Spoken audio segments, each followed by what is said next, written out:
17장, 요한계시록 17장에 이어서 18장에서도 바벨론의 멸망이 선포되고 있습니다. 하늘에서 내려온 큰 권세를 가진 천사가 힘찬 음성으로 외쳤습니다. 무너졌도다, 무너졌도다, 큰 성 바벨론이여.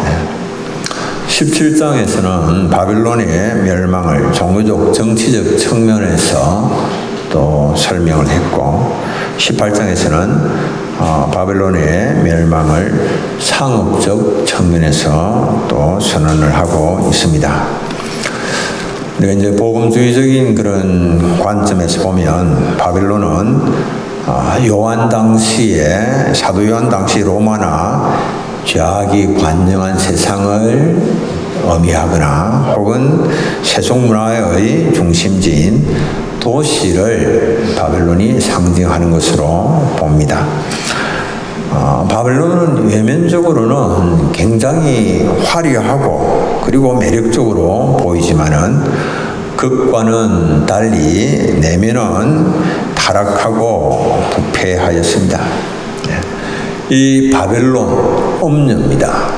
음녀라고도 하고 바벨론이라고도 하는데, 이 바벨론을 표현하는 단어로는 바벨론의 특징을 잘 드러내어 주는 것이 음행과 사치와 교만입니다. 바벨론은 음행, 사치, 교만으로 특징 지어집니다. 그리고 이 음녀 바벨론은 성도들의 피와 예수의 증인들의 피에 취하였습니다. 이 바벨론은 장차 불에 타고 또 멸망할 성입니다. 그래서 장망성이라 그렇게 부릅니다. 장차 망할 성이라고 하는 뜻입니다. 좀 번전의 천로역정에 등장하는 단어입니다. 장망성을 다스리는 최고의 통치자는 사탄 마귀입니다. 마귀라고도 하고 사탄이라고도 합니다.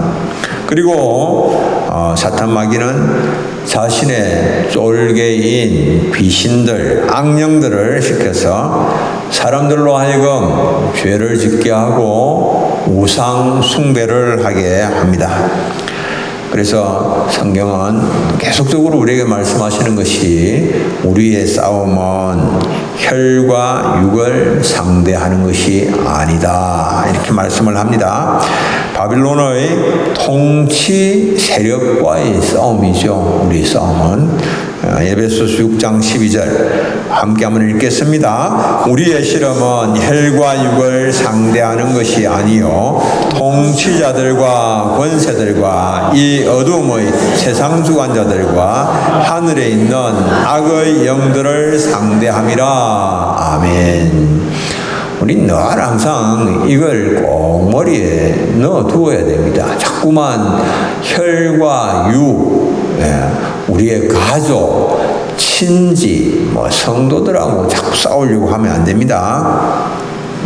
그 배후에 역사하고 있는 이런 어둠의 세상 주관자들, 하늘에 있는 악의 영들, 이게 이제 배후에서 역사하고 있고 조종하고 있는데 그과의 싸움이다라고 하는 사실을 늘 생각을 해야 됩니다. 이 음녀 바벨론은 이 싸움에서 져서 과부가 되거나 애통함을 당하는 그런 일은 결단코 일어나지 않을 것이다 라고 큰 소리를 빵빵 칩니다. 계시록 18장 7절 그가 마음에 말하기를, 바벨론입니다. 음녀입니다. 나는 여왕으로 앉은 자요 과부가 아니라 결단코 애통함을 당하지 아니하리라. 음녀 바벨론이 하는 말이지요. 여왕으로 누리는 영화가 영원할 것이다. 애통함을 당하지 아니할 것이다. 그렇게 큰 소리를 빵빵 칩니다. 그러나 그것은 망상에 지나지 않습니다. 헛된 바람에 지나지 않습니다. 바벨론의 멸망은 이미 확정된 것입니다. 하늘에서 내려온 천사가 힘찬 음성으로 바벨론의 멸망을 외쳤습니다. 요한계시록 18장 2절 힘찬 음성으로 외쳐 이르되 무너졌도다 무너졌도다 큰 성 바벨론이여 귀신의 처소와 각종 더러운 영이 모이는 곳과 각종 더럽고 가증한 새들이 모이는 곳이 되었도다. 겉으로 막 화려하게 보이고 아름답게 보이고 매력적으로 보이는 그곳이 더러운 곳으로, 더럽고 가증한 것들이 모이는 곳으로 변질되어 버리고 말았다라고 이렇게 선포를 합니다.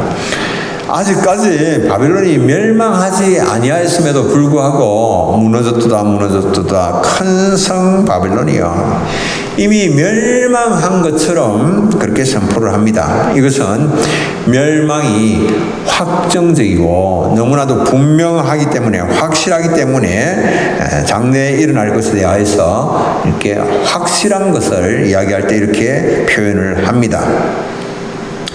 바벨론의 멸망이 확실하게 일어날 것에 대하여 말씀하는 것은 왜 이런 말씀을 하실까 우리가 생각을 해봐야 되죠. 오늘 우리가 많은 경우에 성도들이라고 할지라도 화려하고 아름다운 세상의 겉모습에 취하여서 그곳에 마음 빼앗긴 채 그렇게 살아가는 거예요. 그러니까 그건 영원한 것이 아니고 잠시 잠깐 그렇게 아름다워 보일 뿐이지 대단한 것처럼 보일지 모르지만 그러나 그것은 조만간 멸망당하기로 무너지기로 이렇게 작정된 것이다 라고 그렇게 경고를 주시는 것입니다. 겉으로 보기에 너무나도 매력적인 모습을 하고 있지만 곧 폐허가 되고 말 것이다 이렇게 말씀을 합니다. 매력적으로 보이던 이 큰 성 바벨론이 귀신의 처소와 각종 더러운 영이 모이는 곳과 각종 더럽고 가증한 새들이 모이는 곳으로 변질될 것이다. 마치 고대 바벨론이 그렇게 멸망했던 것처럼 성경 그렇게 말씀을 합니다. 고대 바벨론의 멸망이 하나님의 백성들에게는 얼마나 좋은 소식이었습니까? 바벨론의 멸망으로 메데페스의 고레스가 등극을 하면서 이스라엘 백성들이 70년이 차고 자신들의 고토, 자신들의 고향 땅 예루살렘으로 돌아오는 일들이 일어나는 것이죠. 마찬가지로 이 마지막 바벨론의 멸망은 하나님의 백성들에게는 희소식입니다. 좋은 소식입니다. 바벨론의 멸망에 참여하지 않는 성도들은 하늘 예루살렘으로 들어가게 되기 때문에 그렇습니다. 그러면 우리는 바벨론의 멸망의 원인이 도대체 무엇인가? 왜 그렇게 아름답고 화려하고 매력적으로 보이는 바벨론이 멸망되고 마는가? 하나님께서는 어떤 일을 하실 때에 그 어떤 일에 대하여서 이루고자 하시는 그 일들에 대하여서 전혀 이유를 말씀하실 필요가 없습니다. 하나님 절대 주권자이시기 때문에 하나님께서 하시고자 하시는 일을 하시면 됩니다. 그러나 하나님께서 바벨론의 멸망의 원인을 이렇게 밝히고 계시는 것은 사람들로 하여금 핑계할 수 없도록 하시기 위해서 분명히 바벨론의 멸망의 원인이 뭐냐 하는 것을 밝히십니다. 바벨론의 멸망의 원인은 그것은 음행과 사치입니다. 음행과 사치. 오늘 18장 3절에 그 음행의 진노의 포도주로 말미암아 만국이 무너졌으며 또 땅의 왕들이 그와 더불어 음행하였으며 땅의 상인들도 그 사치의 세력으로 치부하였도다 이렇게 말씀하고 있습니다. 음행은 문자적으로는 음란한 행실을 말하지요. 그런데 구약에서는 이 음행을 하나님을 떠나서 행하는 우상 숭배를 가리켜서 음행이다 이렇게 말씀합니다. 음녀와 더불어서 모든 나라들과 왕들이 음행하였습니다. 이 사도 요한 당시에 로마는 음행과 우상숭배, 이게 극도로 성행했습니다. 이것이 마지막 역사적으로 게르만 민족에 의해서 로마가 멸망당하게 되는 직접적인 원인이 되는 것이죠. 둘째로는 바빌론의 멸망의 원인을 사치와 그리고 극도의 치부 때문이다, 이렇게 설명을 합니다. 땅의 왕들은 극에 달한 사치 생활을 했고 상인들은 이들과 결탁하여서 치부하였습니다. 여러분들, 사치는 부의 축적 없이는 가능하지가 않죠. 부가 없으면 사치할 수가 없죠.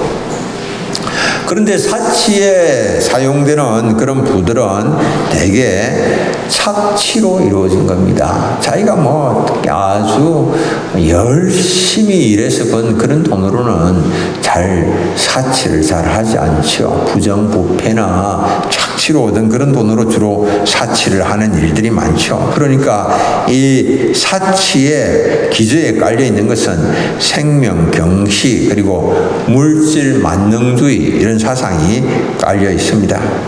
사치가 심한 사회는 불평등한 그런 사회의 모습을 보여줍니다. 사치는 교만과 방종과 음란으로 연결이 됩니다. 사치 문화가 발달한다라고 하는 그 말은 그 사회에 희망이 없고 그리고 목적이 없다라고 하는 것을 의미합니다. 사도 야고보는 그 사치의 결과가 무엇인가 이렇게 말씀을 합니다. 우리가 아무런 생각 없이 마음이 들떠서 사치 문화에 자꾸 기웃거리고 그것에 마음을 주면 나중에 그것으로 인하여서 어떤 일들이 생겨나는가 말씀합니다. 야고보서 5장 5절 우리가 함께 한번 읽겠습니다. 너희가 땅에서 사치하고 방종하여 살육의 날에 너희 마음을 살찌게 하였도다. 아멘. 사치로 쾌락과 만족을 누리고 그리고 마음을 욕심으로 살찌우게 되면 어떤 일이 일어나는가? 마음이 둔하고 무뎌져서 도살장으로 그 영혼이 끌려감에도 불구하고 둔하고 무뎌져서 그것을 깨달지 못하게 되는 겁니다. 음란과 사치의 문화가 발달한 사회는 도덕적으로 부패하고 타락하게 됩니다. 그리고 심판의 날이 다가오지만은 전혀 그것을 깨달지를 못합니다. 요즘 사치 문화가 막 발달하면서 여러분들 너무 그거에 마음 빼앗겨서 신앙생활을 하고 이 마지막 종말을 살아가는 그런 성도의 자세, 이런 것에 대한 관심들이 자꾸만 사라지고 있는 것을 볼 수가 있죠. 음란과 사치가 극도로 발달한 바벨론에 있는 교회들마저도 바벨론의 음행과 사치에 물들어서 영적, 도덕적으로 타락하는 일들이 막 일어나고 있습니다. 교회는 세상이 막 타락하고 세상이 막 부패하고 있는데 교회는 여전히 굉장히 건강하고 영적으로 아주 깨어있는 그런 상태, 그건 아니죠, 지금. 타락한 교회로부터 많은 이단들이 속출하고 있습니다. 그 이단들이 교회에서 나오는 거예요. 교회가 타락하니까 이단들이 자꾸 나오는 거예요. 세상의 영적 어두움을 걷어내고 세상을 어두움을 밝혀야 할 교회인데 오히려 거짓 교리와 가르침으로 세상을 미혹하는 일들도 일어나고 있습니다. 세상의 환심을 사기 위해서 종교, 자본주의, 혼합주의 입장을 교회가 취합니다. 교회가 굉장히 관대하고 세상 사람들의 모든 것들을 다 포용해주고 받아들여준다라고 하는 이런 평판을 받기 위해서 그렇게 하는 거죠. 의와 거룩의 빛으로 세상을 밝히지 못하고 오히려 음란과 타락을 조장하는 일에 일조하는 일들도 있습니다. 하나님의 백성은 세속의 음행과 사치에 마음을 빼앗길 그런 여유가 없습니다. 하나님의 자녀들은 음행과 사치로 인하여서 눈이 어두워지지 않도록 조심해야 됩니다. 음행과 사치로 인하여서 방향과 목표를 상실하지 않도록 조심해야 됩니다. 그래서 성령으로 충만하고 세상의 어두움을 오히려 밝힐 수 있는 우리 성도님들이 되시길 바랍니다. 두 번째로는 바벨론이 받을 재앙을 어떻게 하면 피할 수가 있을까? 우리가 바벨론과 함께 멸망당하지 아니하기 위해서는 어떻게 해야 할까라고 하는 겁니다. 오늘 요한계시록 18장 4절 우리가 함께 한번 읽겠습니다. 또 내가 들으니 하늘로부터 다른 음성이 나서 이르되 내 백성아 거기서 나와 그의 죄에 참여하지 말고 그가 받을 재앙들을 받지 말라. 아멘. 거기에서 나와 그의 죄에 참여하지 말라. 바벨론에서 나와서 바벨론이 범하는 죄에 참여하지 말라. 사치와 음행을 멀리하라 라고 하는 경고의 메시지지요. 이런 경고는 하나님의 백성들에게 하나님께서 계속해서 선지자들을 통하여서 말씀해 오셨던 것입니다. 바벨론을 떠난다라고 하는 게 이게 무슨 말이겠습니까? 죄악과 관계를 끊고 그 죄의 유혹, 그 미혹에 넘어가지 않는 것을 말씀을 하는 거죠. 그런데 우리가 세상에 대한 그런 애착 때문에 세상을 떠날 수 없는 사람은 세상이 받는 그 재앙을 피할 길이 없습니다. 여러분들 세상이 너무 좋다. 나는 끝까지 누가 뭐래도 이게 불이라고 하더라도 내 가슴에 안고 그냥 끝까지 가겠다. 여러분들 끝까지 가면 세상이 당하는 확실한 바벨론의 멸망의 재앙 이것 피할 수가 없는 것입니다. 소돔에 두고 온 것에 대한 애착으로 뒤를 돌아본 롯의 소돔 기둥이 되고 말았습니다. 바벨론의 멸망은 여러분들 갑작스럽게 밀어닥칩니다. 경고의 말씀을 듣고 자꾸만 머뭇거려서는 안 됩니다. 제때 정신을 차려야 됩니다.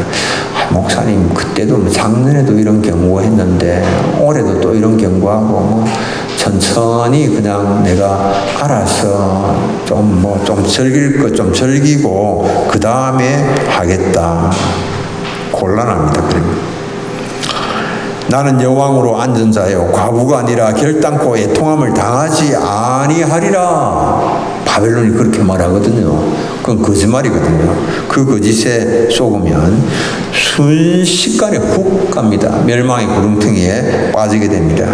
하나님께서 그 헛된 자부심, 나는 결단코 애통함을 당하지 아니하리라고 하는 그 헛된 자부심을 순식간에 하나님께서 확 꺾어버리십니다. 재앙은 신속하게 갑자기 임합니다. 요한계시록 18장 8절 그러므로 하루 동안의 재앙들이 이르리니 하루 동안에 긴 시간 두고 돌이키고 회개하고 그 다음에 재앙이 오고 그러지 않고 하루 아주 짧은 시간을 의미합니다. 하루 동안에 재앙이 이르리니 곧 사망과 애통함과 흉년이라 그가 또한 불에 살라지리니 그를 심판하시는 주 하나님은 강하신 자이심이라. 바벨론이 축적한 부로 사망과 애통과 흉년을 피하려 해보지만은 소용이 없습니다. 바벨론이 내가 부가 있고 내가 견고한 성이 있고 권세가 있고 아무리 그 어떤 방법, 바벨론이 사용할 수 있는 모든 수단 다 동원해도 그것을 피할 수가 없습니다. 스스로 여왕으로 영광을 누린다고 자부했지만 갑작스럽게 흉년이 찾아오고, 과부가 아니라고 했지만 사망이 찾아오고, 결단코 애통이 찾아오지 않는다라고 했지만 애통이 찾아오며 불에 살라지고 파멸로 초토화된다 말씀을 합니다. 강하신 하나님 앞에 인간과 만물은 단순한 피조물에 지나지 않습니다. 하나님은 창조자이십니다. 피조물인 인간이 하나님께 대적을 할 때 하나님은 창조의 권능으로 세상을 심판을 하십니다. 하나님의 강하신 손길이 바벨론을 갑작스럽게 바벨론에 임하셔서 심판을 하십니다. 바벨론과 함께 멸망당하는 것을 피하기 위해서는 거기에서 나와서 그의 죄에 참여하지 않는 길 외에 다른 방법은 없습니다. 바벨론에서 나오는 것, 그가 범하는 죄에 그곳에서 떠나는 것입니다. 바벨론에 살고 있는 하나님의 백성들은 그곳에서 나와야 됩니다. 악하고 패역한 세대와 함께 멸망당하지 아니하기 위해서는 그곳에서 나와야만 합니다. 요한계시록에는 보면 4대 교회가 등장합니다. 4대 교회가 위치한 그 지역은 아주 부패하고 타락했습니다. 4대는 번성하였고 염색과 보석 공예로 유명했고 최초로 금은 보화를 주조하여서 사용했던 곳이 4대입니다. 4대에는 키벨레 여신을 숭배했고 미리 종교가 성행했습니다. 이 키벨레 여신은 지금도 그런 여신상이 있습니다. 지난번에 이 레알 마드리드가 스페인에 있죠.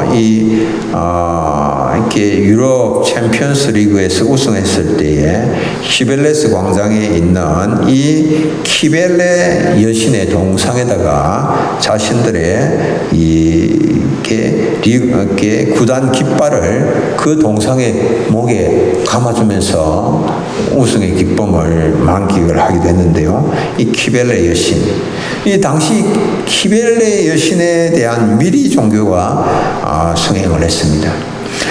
공식 대중 종교가 주지 못하는 그런 종교 체험을 이렇게 준다라고 그래서 말씀을 통해서는 어떤 체험들을 하지 못하고 신비한 그런 체험을 하지 못하는데 이곳에는 신비한 체험이 있다.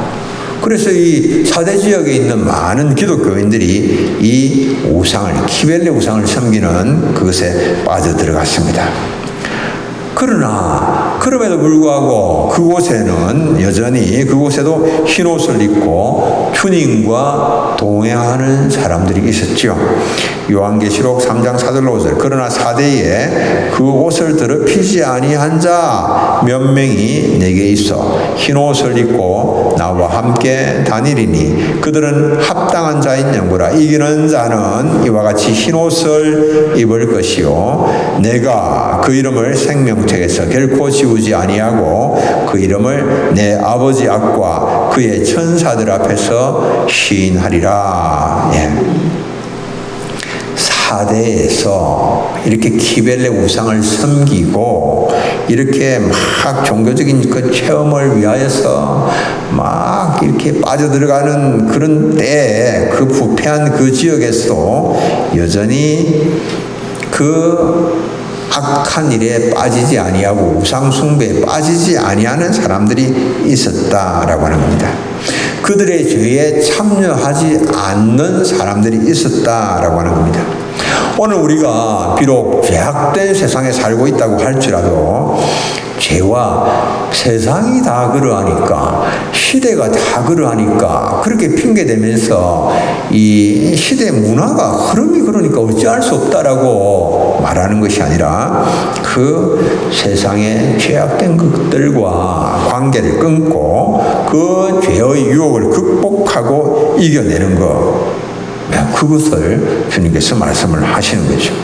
그런데 만약에 그곳에서 나오지 않는다면 그러면 그들의 죄에 동참하게 되고 그리고 같은 운명에 처하게 되는 것이죠. 여러분들, 이것은 육체적으로만 나오는 것을 의미하는 것이 아닙니다. 육체적으로, 신체적으로, 장소적으로 그곳에서 나왔다고 할지라도 정신적으로, 영적으로 여전히 그 잘못된 행위와 연결이 되어져 있고 그리고 그것을 거치지 않으면 죄와 파멸에서 벗어날 길이 없는 것입니다. 몸만 나오는 것이 아니라 영적으로 나와야 되는 것입니다. 장소에서만 나오는 것이 아니라 세속적인 가치관에서 성경적인 가치관으로 돌아서야만 하는 것입니다. 인격적으로, 성품적으로 달라져야만 하는 것입니다. 그곳에서 나와서 부정한 것에서 돌아서야 됩니다. 그럴 때에 주님께서 영접을 하시죠. 그렇게 하지 않으면 부정으로 더럽혀지고 그리고 그들의 죄악 가운데서 고통받게 될 겁니다. 여러분들, 시대가 어쩌고 저쩌고 하면서 자꾸만 시대를 핑계하는 거, 다 그리 하는데 뭐 그게 이 시대가 다 그렇게 살고 있는데 그러면서 불경건한 모습에 대하여서 뭐 변명을 해봐도 소용이 없습니다. 성경은 우리에게 말씀을 합니다. 시대가 어떠하든지 정신을 바짝 차리고 유혹에 빠지지 아니하도록 노력하고 애써야 된다라고 말씀합니다. 우리 시대의 부패와 우리 이웃의 부패함이 결단코 우리가 정말 그렇게 죄와 더불어 살아가는 것을 하고 있는 그런 나의 삶에 대한 변명이나 명분이 될 수가 없다라고 하는 겁니다. 오히려 우리가 그런 모습을 보면서 경고를 받고 어려운 행실에 대한 도전을 받아야 됩니다. 현대는 정말 중독의 시대입니다. 중독의 시대. 중독에 빠져서 자신의 영혼이 도살장으로 끌려가고 있지만 깨달지 못하고 있는 사람들 너무나도 많습니다. 우리가 지금 이곳에서 예배하고 있지만 우리 가운데서도 중독에 빠져 있는 사람 많을 수가 있습니다. 어떤 중독들이 있습니까? 알코올 중독, 마약 중독, 도박 중독, 쇼핑 중독, 게임 중독, 스마트폰 중독, 이런 여러 가지 중독들이 있습니다. 온갖 중독으로 가득 차 있습니다. 여러분들, 중독이라고 하는 게 뭡니까?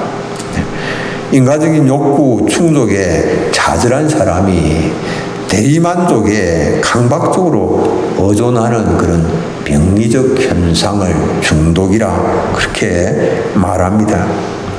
그렇지만은 그것에 그 중독에 빠져보았지만은 그 대체물이 온전히 욕구를 충족시켜 주지 못하기 때문에 시간이 흐르면 흐를수록 점점 더 많이 추구하게 되고 점점 더 그것에 몰입하게 되는 그런 현상이 나타나죠.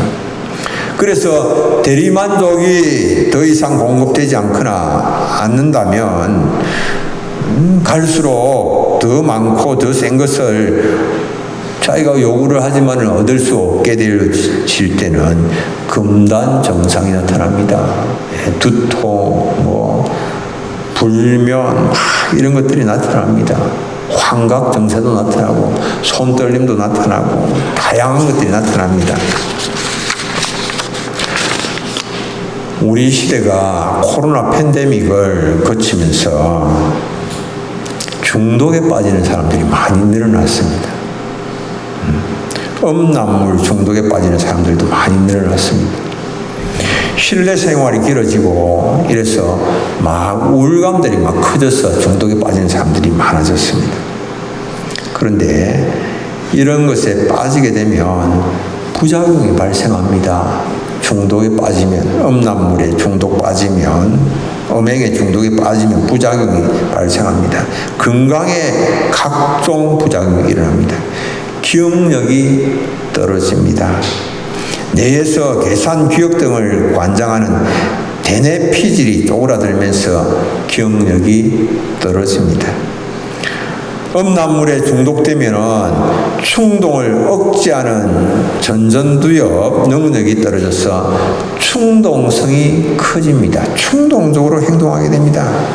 즉각적인 보상에 매달리게 됩니다.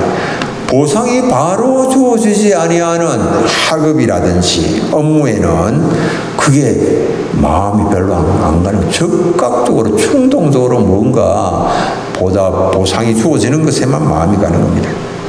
그래서 음란물 외에 다른 것으로부터 기쁨을 느끼지 못하게 되고 그러면서 우울증에 빠지는 일들도 일어납니다. 우리의 삶을 이런 것으로, 음란한 것으로, 음행으로 망가뜨리고 영혼을 멸망시키는 것, 이게 사탄이 우리 시대에 사용하는 그런 전략입니다. 여러분들, 이게 나는 그냥 생각 없이 이것에 자꾸만 걸려서 이것에 넘어가고 계속해서 휴대폰에 사로잡혀 있고 그렇다면 내가 지금 악한 사탄의 전략에 내가 걸려 있고 그것에서 헤어나지 못하고 있다라고 하는 사실을 생각을 해야 됩니다.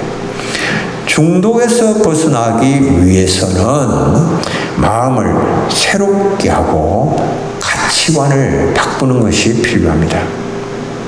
로마서 12장 1절 2절 우리 함께 한번 읽어보겠습니다. 그러므로 형제들아 내가 하나님의 모든 자비하심으로 너희를 구원하노니 너희 몸을 하나님이 기뻐하시는 거룩한 산 제물로 드리라. 이는 너희가 드릴 영적 예배니라. 너희는 이 세대를 본받지 말고 오직 마음을 새롭게 함으로 변화를 받아 하나님의 선하시고 기뻐하시고 온전하신 뜻이 무엇인지 분별하도록 하라. 아멘. 이 시대상, 시대의 흐름, 이 중독 이런 데서 벗어나기 위해서 이 세대를 본받지 말고 오직 마음을 새롭게 함으로 변화를 받으라. 이게 이제 거기서 나오라고 하는 말씀이죠. 거기서 나와서 그의 죄에 참여하지 말라. 이렇게 말씀을 하고 있습니다.